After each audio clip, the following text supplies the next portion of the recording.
Film पिछली प्रविष्टि Daredevil की कहानी को जारी रखती है, जहां इलेक्ट्रा को बुलसाई ने मार डाला था। कहानी का परिचय एक आदमी की आवाज बाद में मार्शल आर्ट मास्टर स्टिक के रूप में सामने आया द्वारा दिया गया है, जिसमें बताया गया है कि अच्छाई और बुराई के बीच एक प्राचीन युद्ध लड़ा जा रहा है। बुराई को द हैंड नामक एक समूह के रूप में पेश किया जाता है, जबकि अच्छे लोग किमागुरे का अनुसरण करते हैं, एक मार्शल आर्ट जो कथित तौर पर अपने अभ्यासकर्ताओं को भविष्य की भविष्यवाणी करने और जीवन और मृत्यु को नियंत्रित करने में सक्षम बनाती है।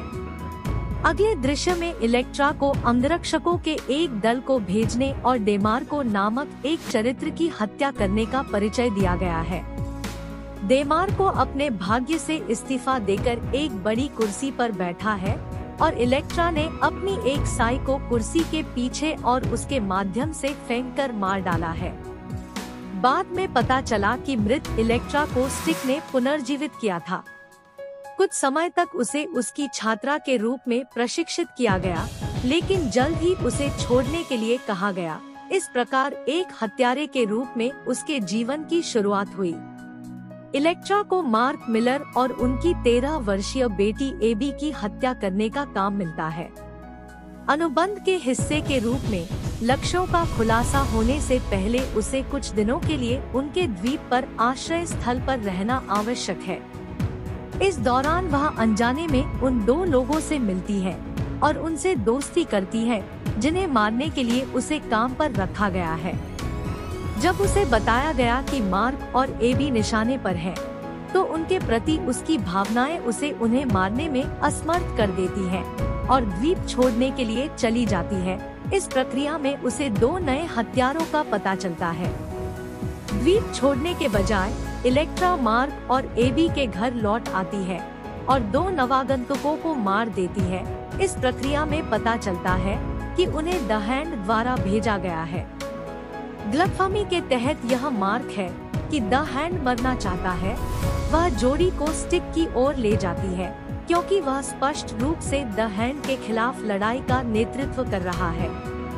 एक पूल क्लब में वह स्टिक का गला पकड़ने की कोशिश करके उसका सामना करती है, लेकिन वह उसका गला पकड़ लेता है और उसे पूल टेबल पर पटक देता है। फिर वह उससे कहता है कि उसकी ट्यूशन छोड़ने के बाद से वह नहीं बदली है। इलेक्ट्रा को यह भी पता चलता है कि मार्क जानता है कि द हैंड उनका पीछा क्यों कर रहा है, हालांकि दर्शकों को इस बिंदु पर इसका कारण नहीं पता है। 2 हाथ के हत्यारों की विफलता के बाद समूह का नेता अपने बेटे किरिगी और उसके साथी योद्धाओं को खजाने पर कब्जा करने का काम देता है। इलेक्ट्रा गुस्से में पूल क्लब छोड़ देती है और उसके पीछे एबी और मार्क आते हैं। एक दीवार पर भित्तिचित्र कला से बाहर निकलते हुए एक चील को देखकर उसे एहसास होता है कि द हैंड ने उन्हें ढूंढ लिया है और जोड़ी की फिर से मदद करने का फैसला करती है। वह उन्हें अपने बातचीत एजेंट मैककेबे के घर ले जाती है। एक पक्षी के रूप में किरिगी घर तक उनका पीछा करता है और मैककेबे को मारने के बाद जंगल में तीनों का शिकार करता है। इलेक्ट्रा ने स्टोन को एक बड़े पेड़ को तोड़ने के लिए धोखे से मार डाला, जिससे वह कुचल गया। एबी और मार्क किंको को उसके ही खंजर से मार देते हैं। इलेक्ट्रा को पता चलता है कि एबी के पास मार्शल आर्ट कौशल है। इस ज्ञान से विचलित होकर इलेक्ट्रा पर टाइफाइड द्वारा हमला किया जाता है, जो उसे मौत का जहरीला चुंबन देता है। एबी हस्तक्षेप करने का प्रयास करता है, लेकिन किरिगी द्वारा रोक दिया जाता है। इस बिंदु पर स्टिक और उसके शिष्य हस्तक्षेप करते हैं। एबी, मार्क और इलेक्ट्रा को हैंड योद्धाओं से बचाते हैं।